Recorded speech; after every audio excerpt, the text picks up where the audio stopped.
ಮನಸಾರೆ ಕನ್ನಡ ಯೂಟ್ಯೂಬ್ ಚಾನಲ್ಗೆ ಸ್ವಾಗತ. ಯಾರೆಲ್ಲ ನಮ್ಮ ಚಾನಲ್ನ ಸಬ್ಸ್ಕ್ರೈಬ್ ಮಾಡಿಲ್ವೋ ಈಗಲೇ ಸಬ್ಸ್ಕ್ರೈಬ್ ಮಾಡಿ, ಬೆಲ್ ಬಟನ್ ಒತ್ತೋದು ಮಾತ್ರ ಮರಿಬೇಡಿ. ಸ್ನೇಹಿತರೆ, ನಾವು ಬಸ್ಸಲ್ಲಿ ಪ್ರಯಾಣ ಮಾಡಬೇಕಾದ್ರೆ ನಾವು ಎಷ್ಟು ಸೇಫ್ ಆಗಿದ್ದೀವಿ ಅನ್ನೋದು ಮುಖ್ಯ.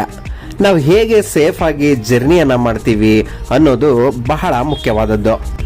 ನಾವು ಪ್ರಯಾಣ ಮಾಡೋ ಸಂದರ್ಭದಲ್ಲಿ ಏನಾದರೂ ಅವಘಡ ಸಂಭವಿಸಿದ್ರೆ ನಾವು ಹೇಗೆ ಪಾರಾಗೋದು ಅನ್ನೋದೇ ವಿಷಯ. ಪ್ರಯಾಣದ ವೇಳೆ ಅಪಘಾತ ಸಂಭವಿಸಿದ್ದಾಗ ಅಥವಾ ಬೆಂಕಿ ಬಿದ್ದಾಗ ಮತ್ತು ಮುಖಾಮುಖಿ ಡಿಕ್ಕಿಯಾದಾಗ ಕೆಲವು ಸಂದರ್ಭಗಳಲ್ಲಿ ಬಸ್ಸಿನ ಒಳಗೆ ಪ್ರಯಾಣಿಸುತ್ತಿರುವಂಥ ನಾವು ಅದರಿಂದ ಹೊರಗೆ ಬರಲು ಪರದಾಡ್ತಾ ಇರ್ತೀವಿ.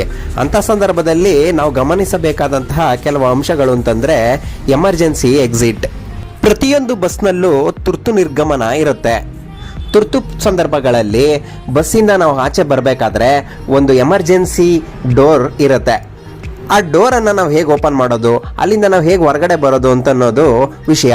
ಕೆಲವೊಂದು ಬಸ್ಗಳಲ್ಲಿ ಬಸ್ಸಿನ ಮೇಲ್ಭಾಗದಲ್ಲಿ ಎಮರ್ಜೆನ್ಸಿ ಎಕ್ಸಿಟ್ ಇರುತ್ತೆ. ಅಲ್ಲಿ ಲಾಕನ್ನು ಓಪನ್ ಮಾಡಿದ್ರೆ ನಾವು ಅಲ್ಲಿಂದ ಮೇಲ್ಗಡೆ ಬರ್ಬೋದು. ಕೆಲವೊಂದು ಬಸ್ಗಳಲ್ಲಿ ಬಸ್ನ ಹಿಂಬದಿಯಲ್ಲಿ ಕೂಡ ಎಮರ್ಜೆನ್ಸಿ ಎಕ್ಸಿಟ್ ಇರುತ್ತೆ. ಪ್ರತಿ ಎಮರ್ಜೆನ್ಸಿ ಎಕ್ಸಿಟ್ ಡೋರ್ಗಳಲ್ಲೂ ಕೂಡ ತುರ್ತು ನಿರ್ಗಮನದ ಸಂಕೇತವಿರುತ್ತದೆ ಮತ್ತು ತುರ್ತು ನಿರ್ಗಮನ ಎಂದು ಬರೆದಿರ್ತಾರೆ. ನಾವು ಮಾಡಬೇಕಾಗಿರೋದು ಇಷ್ಟೇ, ಆ ಡೋರನ್ನು ನಾವು ಓಪನ್ ಮಾಡಿ ಹೊರಗಡೆ ಬರಬೇಕಾಗುತ್ತೆ. ಕೆಲವೊಂದು ಬಸ್ಗಳಲ್ಲಿ ಎಮರ್ಜೆನ್ಸಿ ಎಕ್ಸಿಟ್ನಲ್ಲಿ ಗ್ಲಾಸ್ಗಳನ್ನು ಒಡೆದು ಹೊರಗಡೆ ಬರಬೇಕಾಗುತ್ತೆ.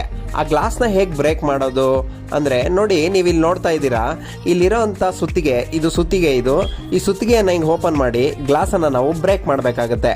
ಬ್ರೇಕ್ ಮಾಡಿ ನಾವು ಇದರಿಂದ ಹೊರಗಡೆ ಬರ್ಬೋದು.